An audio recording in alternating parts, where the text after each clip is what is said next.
At dito banda-banda pagkatingin ko sa tinutuyok na lechon ni Master Dodoy ay napakagingking na niyang kaniyang panit. Napakagumkum na siguro nito kapag ito iingkitin. Napakalami ng tingnan. Napakasarap ng paksitan.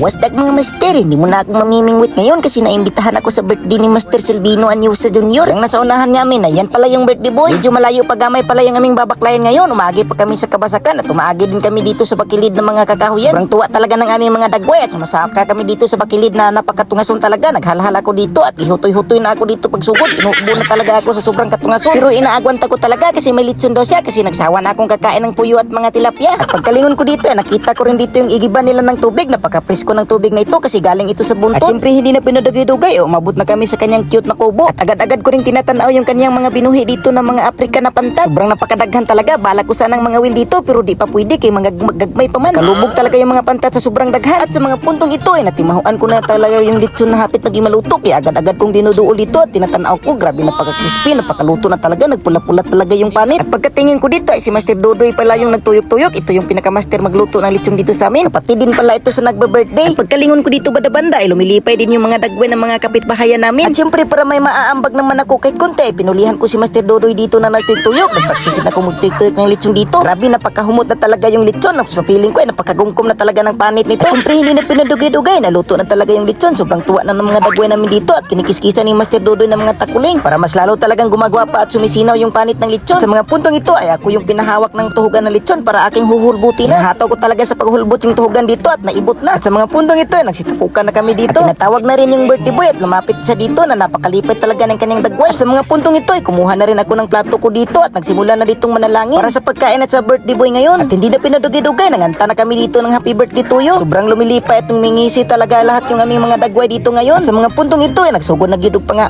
nangalipay na talaga dito kaming lahat. At ako dito banda-banda nanood lamang ako muna dito, nagipangkanlat yung mga panit na ng lechon. Shoutout nga pala ako sa mga kamastira natin dyan na nakaka-relate sa video ko na ito. Kaya ako rin dito ay hindi na ako nagpahuli, kinakanlat ko na yung mga panit dito kasi wala akong kutsilyo na nahiraman. Pero walang germs yung kamay ko kasi nanghuhunaw ako. At dito naman banda-banda ay lumayo ako ng kunti sa kanilang kubo at dito na nakakuha na ako ng aking kakainin dito. Dito ako kumakain sa tapat ng sandayong para kung ako'y matutukan ay dali lang ako makainom ng tubig. Sobrang nagpapasalamat talaga ako kay Master Silvino yung nagbe-birthday ngayon kasi hindi ako muna ngayon magkakain ng tilapia o puyo kasi magkakain ako ng lechon ngayon. Kaya grabing lipay talaga ng aking dagway. Hindi talaga ma-describe yung kalipay ng aking dagway ngayon. At sa mga puntong ito ay nilapitan ako ni Master Kevin. Binigyan niya ako ng panulak. Sobrang napakasarap talagang kumakaon kapag nature yung background mo. Tapos ganitong klaseng ulam na bihira ko lang matikman. Sobrang lumilipay talaga yung mga kadagwayan namin dito lahat. Sa mga puntong ito ay natapos akong kumain at umuuli na dayon kay mamingwit na pukuron.